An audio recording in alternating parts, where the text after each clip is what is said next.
دیکھو قرآن کہتا ہے میں جب ان کو جہنم کی آگ میں ڈالوں گا تو میں ان سے کہوں گا نحن خلقناکم فلولا تصدقون، ہم نے تم کو بنایا تھا، تم نے یہ مانا کیوں نہیں کہ ہم دوبارہ بھی بنا سکتے ہیں؟ کیوں نہیں مانا تم نے؟ کیوں تم نے اس کو یہ سمجھا کہ یہ نہیں ہو سکتا؟ افرأیتم ما تمنون اانتم تخلقونہ ام نحن الخالقون، فرمایا پہلی دفعہ ہم نے بنایا تھا یا تم نے بنایا تھا؟ پہلی دفعہ بھی تو ہم نے ہی بنایا تھا۔ تو بھائی یہ کانسیپٹ کلیئر کر لو کہ موت کے بعد کیا ہے، اس میں آپ کو کوئی کنفیوژن بولو نہیں ہونی چاہیے۔ اب کرنا کیا ہے؟ ہم نے مقصد حیات سمجھ میں آ گیا، اچھا عمل، اللہ کی عبادت، شکر گزاری۔ اب سوال پیدا ہوتا ہے کہ وہ شکر گزاری یا عبادت جس پہ اسلام ہمیں لانا چاہتا ہے اس کو ہم کیسے ایکسپلین کریں گے؟ کیا کرنا پڑے گا ہمیں جس سے ہم اللہ کے شکر گزار کہلائیں گے، جس سے ہم اللہ کے عبادت گزار کہلائیں گے، اور جس سے ہم اچھا عمل کرنے والا کہلائیں گے؟ تو کیا کرنا پڑے گا ہمیں؟ میں سمجھا پا رہا ہوں؟ بس یہ بات کو میں سمیٹ رہا ہوں جلدی سے۔ اس کے لیے سورہ بنی اسرائیل میں اللہ نے 4 باتوں کا حکم دیا کہ جو آدمی 4 کام کر لے گا نا، اللہ کی نظر میں وہ عبادت گزار کہلائے گا، اللہ کی نظر میں وہ شکر گزار کہلائے گا، اللہ کی نظر میں وہ اچھا انسان کہلائے گا، اچھا عمل کرنے والا کہلائے گا۔ یہاں تک بات کلیئر ہو گئی؟ وہ 4 عمل کیا ہیں؟ سب سے پہلا دیکھو، یہ اچھے عمل کا مطلب نہیں ہے کہ آپ سی اے کرنا چھوڑ دیں، میری تقریر کا یہ ہرگز مطلب نہ سمجھیں کہ آپ اپنے بچوں کی بالکل بھی ٹینشن لینا چھوڑ دیں اور اسکولوں سے نکال کے ان کو ٹماٹر بیچنے پہ لگا دیں۔ ایسا نہ ہو میرے بیان کے بعد کوئی بچہ او لیول کر رہا ہو، ابا کہے بیٹا دنیا مسافر خانہ ہے، ٹماٹر بیچ۔ ٹینشن تو لینی نہیں ہے۔ میں بلا وجہ 9 سال تک ٹینشن لیتا رہا، او لیول کی فیسیں بھرتا رہا، اور تجھے چارٹرڈ اکاؤنٹنٹ بنانے کی اور کمپیوٹر کا سافٹ ویئر انجینئر بنانے کی اور امریکہ بھیجنے کی اور تاجر بنانے کی، اور اس کو آج پتہ چلا دنیا کیا ہے؟ مسافر خانہ۔ لہذا یہ ریڑھی لے اور ٹماٹر بیچ۔ بچہ کہے گا جب مسافر خانہ ہے تو ٹماٹر بیچنے کی بھی کیا ضرورت ہے؟ کیونکہ آج کے بچے بہت ہوشیار ہیں، وہ آپ سے ایک قدم آگے جائیں۔ وہ کہیں گے ابا پھر ٹماٹر بیچنے کی بھی تکلف کی کیا ضرورت؟ بیٹھ جاتے ہیں کسی درگاہ پہ جا کے، کچھ نہ کچھ لنگر بٹ رہا ہوتا ہے نا، تو ہمیں بھی مل جائے گا، مسافر خانہ ہے نا۔ وہ ایک آدمی نے اشتہار دیا کہ ایک ویکینسی ہے، ملازمت ہے، تو اس میں تنخواہ تو نہیں ہوگی لیکن 2 ٹائم کا کھانا فری ہوگا۔ 2 ٹائم کا کھانا کیا ہوگا؟ فری ہوگا۔ بندہ چلا گیا، بے روزگار بہت ہیں بیچارے، انہوں نے کہا چلو تنخواہ نہیں ہوگی 2 ٹائم کا کھانا تو ملے گا۔ تو پوچھا جی کام کیا ہے؟ اس نے کہا داتا دربار سے جا کے نا لنگر بٹرا ہوتا ہے، 2 بریانی کی شاپریں لے کر آنی ہے، ایک خود کھائے گا ایک میں کھاؤں گا۔ لنگر بٹرا ہوتا ہے، 2 بریانی کی شاپریں، 2 صبح اور 2 رات کی، تو ایک تو کھائے گا ایک میں کھاؤں گا، تو 2 وقت کا کھانا کیا ہو گیا؟ اس نے کہا میں خود ہی وہاں جا کے نہیں کھا لوں پھر بیٹھ کے۔ مائنڈ ہے، یہ ہے بزنس مائنڈ۔ اس کو یوٹیوبرس کیا کہتے ہیں آج کل نا؟ یوٹیوب پہ یہ بزنس کے، اور ایک مہینے میں 1 کروڑ روپے کمائیں، 1 لاکھ روپے کمائیں، آدمی ایک دم اٹریکٹ ہوتا ہے، بے یار اف، پتہ چلتا ہے یہ تمہیں یہ بھی 10,000 روپے کما رہا ہے اس ویڈیو بنا کے، اس پہ ایڈ چلتے ہیں جس سے اس کی 10,000 آمدن ہوتی ہے، اور تمہیں 1 لاکھ کی ترغیبیں دے رہا ہے۔ تمہیں کس کی ترغیبیں دے رہا ہے؟ اس لیے اتنا زیادہ ان لوگوں کو فری کرانے کی ضرورت نہیں ہے۔ ایسا لوگ ڈپریشن میں جا رہے ہیں نا۔ مسقط میں ایک صاحب ہیں، وہ روزانہ ہر تھوڑے دن کے بعد مسقط میں یہ کر لو، مسقط میں نے مسقط میں رابطہ کیا، میں نے کہا یہ تاجر آدمی ہے، یہ بڑی، اس نے یہ بیچارہ بالکل فارغ ہو گیا، اس کو کوئی سن نہیں رہا، تو اس نے سوچا پیسے کمانے کا یہی طریقہ ہے۔ پاکستان میں تو اب لوگ مایوس ہوئے ہیں، تو مسقط میں یہ، انہوں نے کہا ہم مسقط میں رہتے ہیں، کچھ بھی نہیں ہے ایسا ہے، لیکن یہ نہیں بتائے گا، آپ خود جاؤ تحقیق کرو تو پھر پتہ چلے گا آپ۔ تو اب آپ نے دنیا کو سمجھ لیا مسافر خانہ۔ جی مفتی صاحب نے کہا ہم آخرت کے لیے پیدا ہوئے ہیں، اور یہ both are made for each other بھی نہیں ہے، اور ابا کے لیے بھی نہیں بنے، اماں کے لیے بھی نہیں بنے، بچوں کے لیے بھی نہیں بنے، تو اس سے تو رہبانیت آئے گی نا، رہبانیت، دنیا کو لات مارنا آئے گا، پھر ہم تو ترقی میں اور پیچھے رہ جائیں گے۔ کیا خیال ہے؟ گورا تو پھر ہمیں اور غلام بنا لے گا، تو ہم اللہ کی عبادت تو بعد میں ہوگی، پہلے کس کی عبادت شروع ہو جائے گی؟ گورے کی، جو کر رہے ہیں ہم بھکاری کیوں ہیں؟ سائنس ٹیکنالوجی میں اگر ہم آگے ہوتے تو بھکاری ہوتے؟ تو اسلام کسی ایسی بات کا حکم دے سکتا ہے جس سے آپ اور بھکاری بن جاؤ؟ کیا خیال ہے؟ اکاؤنٹنگ کا علم تو اسلام نے سکھایا سب سے پہلے۔ سورہ بقرہ کی سب سے لمبی آیت اکاؤنٹنگ کی فضیلت میں نازل ہوئی ہے، قرآن کی سب سے لمبی آیت، سورہ بقرہ کی بھی نہیں، پورے قرآن، جس میں اللہ نے معاملات کی لکھت پڑھت کا حکم دیا ہے تاکہ جھگڑا نہ ہو۔ تو چارٹرڈ اکاؤنٹنٹ یہی تو کرتا ہے کہ جھگڑے سے بچاتا ہے۔ کیا خیال ہے بھائی جان؟ تبھی اکاؤنٹنگ کے علم کی بنیاد سب سے پہلے مسلمانوں نے رکھی ہے، گوروں نے مسلمانوں سے لیا یہ علم۔ تو مسافر خانے کا یہ قطعاً مطلب نہیں ہے کہ آپ سب بچوں کو کس پہ لگا دیں؟ ٹماٹر بیچنے پہ لگا دیں۔ پھر مسافر خانے کا مطلب کیا ہے؟ وہ اللہ نے بتایا ہے، 4 شرطیں پوری کر لو تو عبادت گزار بھی کہلاؤ گے، 4 شرطیں پوری کر لو تو شکر گزار بھی کہلاؤ گے، 4 شرطیں پوری کر لو تو اچھا عمل کرنے والا بھی کہلاؤ گے، اور پھر میری طرف سے دنیا میں بھی کامیابی اور آخرت میں بھی۔ وہ 4 شرطیں کیا ہیں سورہ بنی اسرائیل میں؟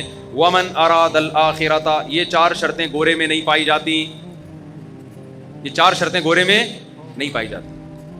جب آپ میں یہ 4 شرطیں پائی جائیں گی تو آپ گورے سے آگے نکل جاؤ گے.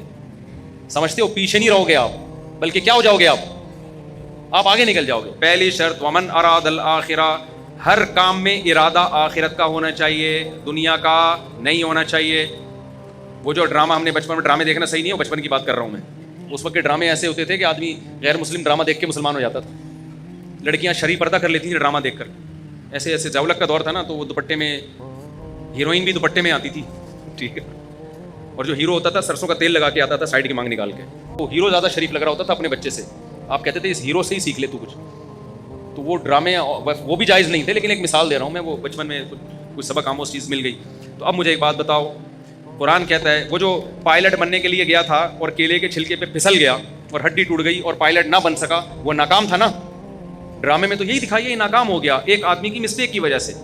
لیکن اگر وہ قرآن کی شرط پہ عمل کرتا، ومن اراد الآخرہ، جو بھی عمل اس میں نیت کیا ہو آخرت کی، تو وہ پھسلنے سے ناکام نہیں ہوتا. اللہ قیامت میں اس کا شمار پائلٹ میں اٹھاتے اور اللہ کہتے یہ وطن کے دفاع کے لیے، مجھے راضی کرنے کے لیے جہاز اڑانا سیکھ رہا تھا. اگر یہ اپنے مقصد میں کامیاب ہو گیا تو بھی کامیاب، نہیں ہو گیا تو اس کا شمار مجاہدین میں لکھ لیا گیا. نبی صلی اللہ علیہ وسلم نے فرمایا ارمو بنی اسرائیل ارمو فإن اباکم کان رامیہ.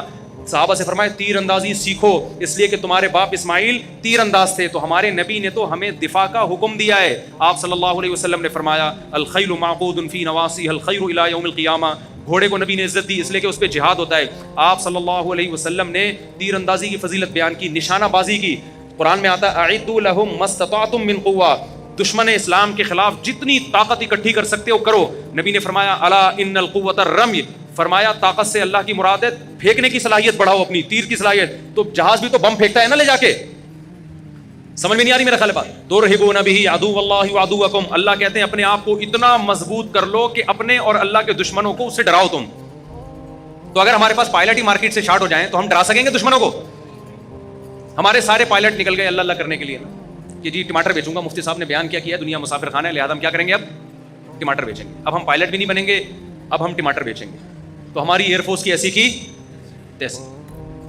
اب جب انڈیا آئے گا حملہ کرنے کے لیے تو ٹماٹر پھینکیں گے نا ہم جہازوں پہ، اور ہمارے پاس تو ٹماٹر ہی ہوں گے. کیا خیال ہے؟ لہذا آپ پائلٹ بننے کو ہدف بناؤ بھائی. ہمیں ضرورت ہے اچھے پائلٹوں کی، راشد مہناز جیسے پائلٹوں کی. راشد مہناز کا ہدف اگر پائلٹ برائے پائلٹ ہوتا تو خدا کی قسم وہ ملک کے دفاع کے لیے جہاز کو نیچے نہیں گراتا وہ، کیونکہ اس کا مستقبل تباہ ہو رہا تھا اس میں جو بظاہر ہو گیا. آپ نشان حیدر دو، اس سے راشد مہناز کو کیا فائدہ ہو رہا ہے؟ باقیوں کو تو موٹیویشن مل رہی ہے، لیکن راشد مہناز کو فائدہ آخرت کا ہو رہا ہے. اگر اس نے یہ کام کس کے لیے کیا؟ اللہ کے لیے کیا، دنیا کے لیے نہیں کیا اس نے. سمجھ میں آ رہی ہے بات کہ نہیں آ رہی ہے؟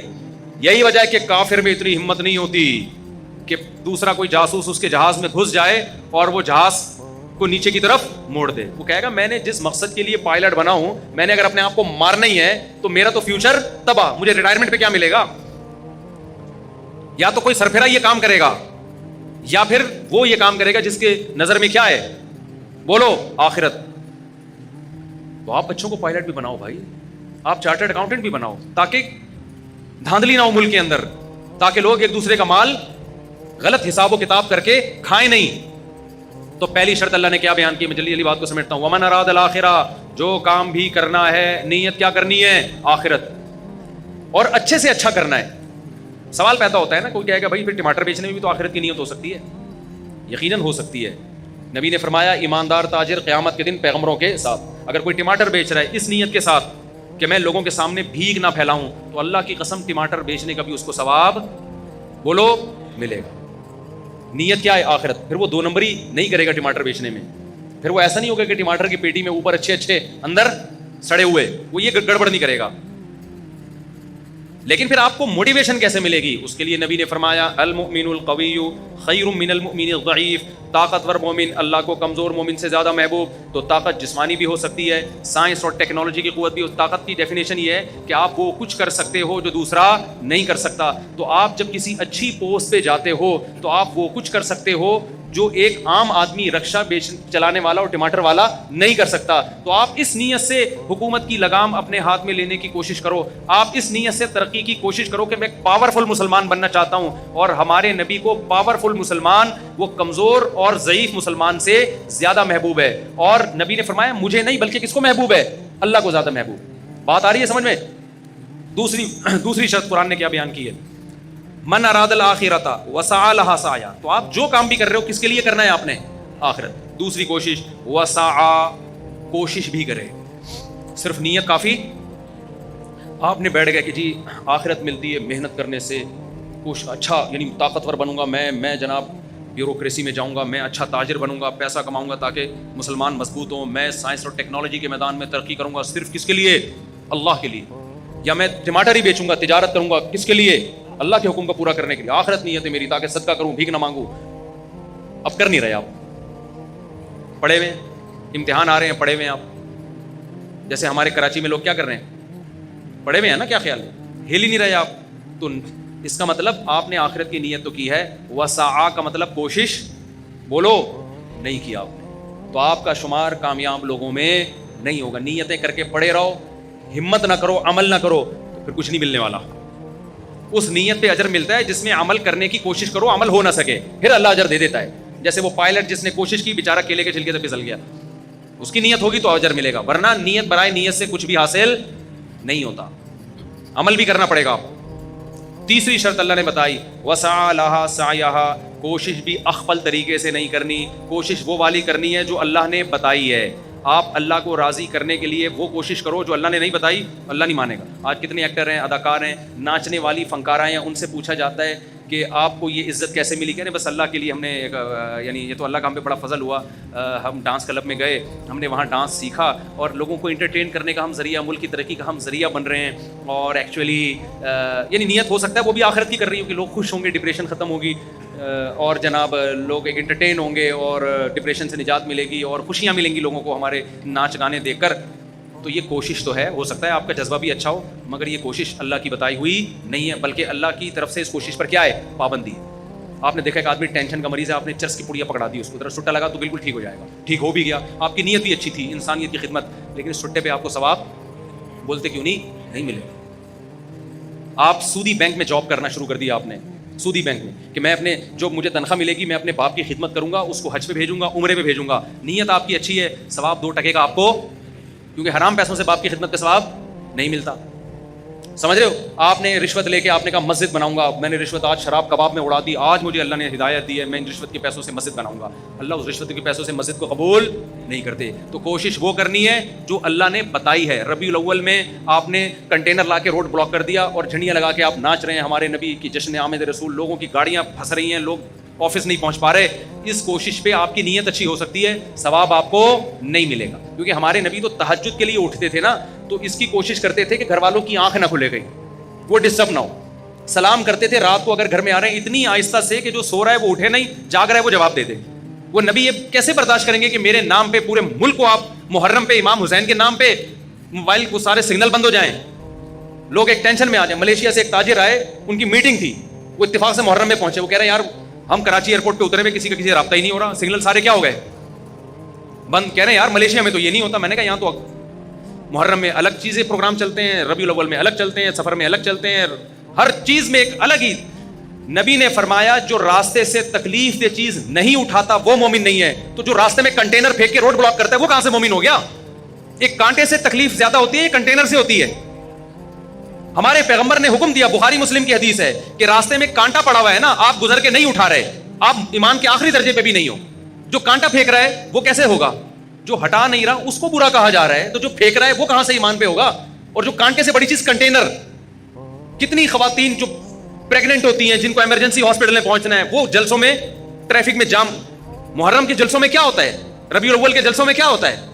مذہب کے نام پہ لوگوں کو اذیت پہنچائی جاتی ہے. جب ان سے کہا جائے بھائی کس صحابہ نے ربیع الاول منایا, کسی تابعی نے بنایا, آج بھی حرم میں نہیں منایا جاتا, تو آپ کیوں وہ کر رہے ہو؟ کہہ رہے ہم نبی کی محبت میں کر رہے ہیں. آپ یقیناً محبت میں کر رہے ہو, ہم آپ کی نیت پہ شک نہیں کرتے, مگر کر وہ رہے ہو جو آپ کا نفس آپ کو کہہ رہا ہے. اللہ رسول کے بتائے ہوئے طریقے کو آپ فالو نہیں کر رہے. تو قرآن نے تیسری شرط بیان کی ہے, کوشش تمہاری گڑھی ہوئی نہیں ہونی چاہیے, کوشش وہ ہونی چاہیے جو میں نے بتائی ہے. اور آخری شرط اللہ نے بیان کی جو انتہائی اہم، وَهُوَ مُؤْمِنٌ، اللہ کہتے ہیں ایمان بھی ہونا چاہیے، توحید پرست ہونا چاہیے، مشرک کا کافر کا کوئی نیک عمل میں قبول نہیں کروں گا.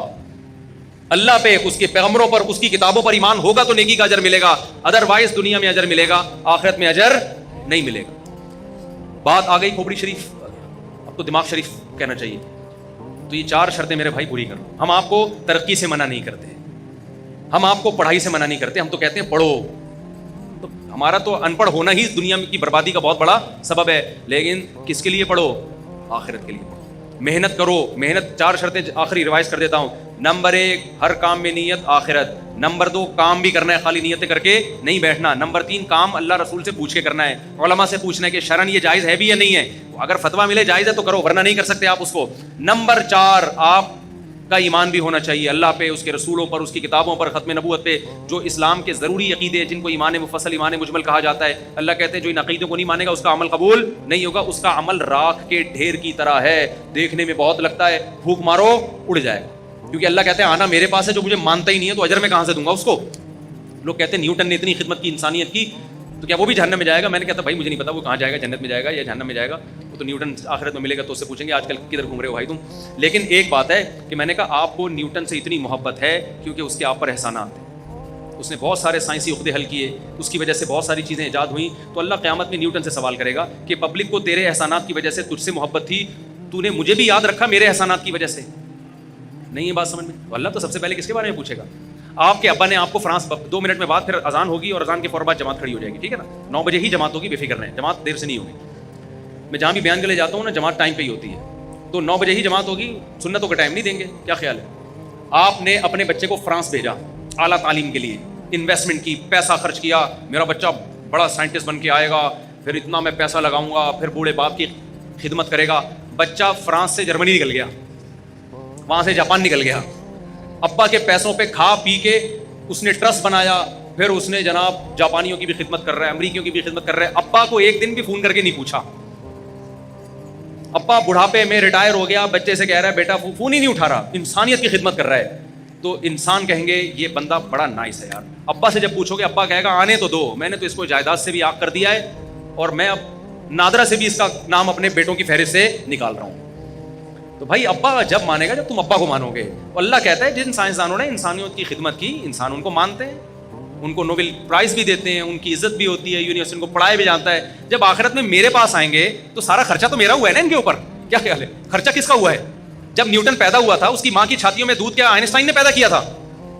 تو خدا نے پیدا کیا تھا. نیوٹن نے خدا کا شکر کیوں؟ میں نہیں کہہ رہا نیوٹن نے شکر ادا نہیں کیا، بھائی مجھے نیوٹن کی رپورٹیں نہیں ہیں، میں تو ایک مثال دے رہا ہوں. اگر ادا کیا ہے تو کامیاب ہوگا، ادا نہیں کیا تو کیا ہوگا؟ ناکام ہوگا میرے بھائی، ناکام ہوگا. اللہ کہے گا جس نے تجھے پیدا، اللہ کہے گا آسمان سے بارشیں تو میں برساتا تھا، زمین سے تناور درخت کون اگاتا تھا؟ تو خالی یہ بتاتا تھا کہ یہ کیسے اگ رہا ہے، یہ آم کی گٹلی سے آم کیسے بنتا ہے. اس آم کی گٹلی میں ایسے سافٹ ویئر کہ گوبر پانی مٹی کے ملاپ سے درخت بنتا ہے اور درخت میں پھول اگتے ہیں، پھول تتلیوں کو مائل کرتے ہیں، ان سے نر مادہ پھولوں کا ملاپ ہوتا ہے، پھر آم پیدا ہوتا ہے اور ہر آم میں وہی گٹلی ہوتی ہے جو زمین میں تم نے دفن کی ہوتی ہے. یہ سافٹ ویئر تو نیوٹن نے تھوڑی انسٹال کیے ہیں، نیوٹن نے تو بتایا کیسے نیوٹن نے تو یہ بھی نہیں بتایا، کسی اور سائنسدان نے بتایا، لیکن مثال دے رہا ہوں. کرنے والا کون ہے بھائی؟ وہ تو میں ہوں. نیوٹن نے کتنی دفعہ آم کھائے ہوں گے، کتنی دفعہ گائے کا دودھ پیا ہوگا اس نے، جو سوکھے چارے سے خدا نے گائے کا دودھ بنا کے اس جانور کے تھنوں میں ڈالا. تو اللہ کو یہ حق ہے کہ وہ سائنسدانوں سے بھی پوچھے کہ انسانوں نے تم سے اتنی محبت کی، تمہیں اتنی عزت دی کیونکہ تم نے انسانوں کی خدمت کی. تو جس نے تم پہ خرچہ کیا ہے، جس نے تمہیں بنایا اور تمہیں اس قابل کیا کہ تم انسانوں کی خدمت کر کے عزت حاصل کر سکو، تم نے اس کو کتنا یاد کیا، اس کے پیغمبروں کو، اس کے سفیروں کو تم نے مانا، ان کی تعلیمات کو تم نے فالو کیا کہ نہیں کیا. تو آخرت میں کامیابی اور ناکامی کا کرائٹیریا معیار الگ ہے. دنیا میں مائیکل جیکسن بن جاؤ گے تو کیا ہو جاؤ گے؟ کامیاب ہو جاؤ گے. آخرت میں نہیں ہوتے میرے بھائی. سمجھتا ہے کہ نہیں سمجھتا ہے؟ میرا خیال ہے اچھوں کو بھی سمجھ میں آ گیا ہوگا. لیکن ہماری مثال اس جانور کی طرح ہے. میں مثال نہیں دوں گا، نام نہیں لوں گا، مسجد میں بھی اور ہم لوگ مجھ سمیت سب کی انسلٹ ہوگی اس میں کہ جس کو 100 سال کے بعد بھی نکالا جائے تو وہ ویسے کا ویسے ہی رہتا ہے جیسے 100 سال. بلی کی مثال دے رہا ہوں، غلط نہ سوچیں آپ. تو میں بھی اس میں داخل ہوں، ہم بھی سنتے بھی رہتے ہیں، کہتے بھی رہتے ہیں، لیکن ہمارا ہر آنے والا دن ہم کو خدا کے قریب کرنے کے بجائے خدا سے دور کر رہا ہے. آپ اپنا ماضی میں ہم زیادہ اچھے تھے، ہر آنے والے دن ہم اللہ کے قریب ہونے کے بجائے اللہ سے دور. تبھی شاعر نے کہا نا، نظر سوئے مرقد، قدم سوئے مرقد، مرقد قبر کو کہتے ہیں، قدم سوئے مرقد، نظر سوئے دنیا. تیرے قدم قبر کی طرف روز بروز جا رہے ہیں اور نظر تیری بحریہ ٹاؤن کے پلاٹوں میں لگی ہوئی ہے. تو شاعر کیا کہتا ہے, کہاں جا رہا ہے کدھر دیکھتا ہے, جا کدھر رہا ہے, دیکھ پلاٹوں کی طرف رہا ہے. ہر آنے والا دن مجھے اور آپ کو قبر سے قریب کر رہا ہے کہ نہیں کر رہا, لیکن ہر آنے والے دن میں ہماری نظر میں بحریہ ٹاؤن کی ویلیو کم ہونے کے بجائے بڑھ رہی ہے. تو قبر کی جا قبر والے پلاٹ کی طرف رہے ہیں اور دیکھ کدھر رہا ہے, بحریہ ٹاؤن کی طرف رہا ہے. ایک دن ریاض ملک کا بھی جنازہ اٹھے گا میرے بھائی, جو اتنا بڑا مالک ہے وہ اپنے آپ کو نہیں, وہ جائے گا 6 فٹ کی قبر میں. راحت اندوری نے کہا تھا نا کہ 2 گز صحیح لیکن میری ملکیت تو ہے, اے موت تو نے مجھے زمیندار کر دیا. اصل زمینداری ہمیں قبر میں ملتی ہے, وہ ہمارا اپنا پلاٹ ہوتا ہے. آج کل تو وہ بھی نہیں ہے. تھوڑے دنوں میں گورکن وہاں سے بھی نکال کے نا شاپر میں ہڈیاں ڈال کے پتہ نہیں کوں کو کھلا دیتا ہے, دوسرا مردہ دفناتا ہے اس میں. تو جو اپنا تھا وہ بھی اب اپنا نہیں رہا. تو آپ بحریہ ٹاؤن کو سمجھ رہے ہو میرا ذاتی پلاٹ ہے, تمہارا ذاتی ڈرامے بازی ہے یہ. اس میں زیادہ یہ بچوں کے کام ہیں, جو بچے کھلونے جھنجھونے سے خوش ہو رہے ہوتے ہیں. تو آپ بھی بلڈنگوں سے کیا ہو رہے ہو, جھنجھونے سے خوش ہو رہے ہو. تو یہ خوش نہ ہو, کیونکہ یہ خوشی آپ کو ڈپریشن میں لے کے جائے گی. اللہ سمجھنے کی عمل کی توفیق عطا فرمائے.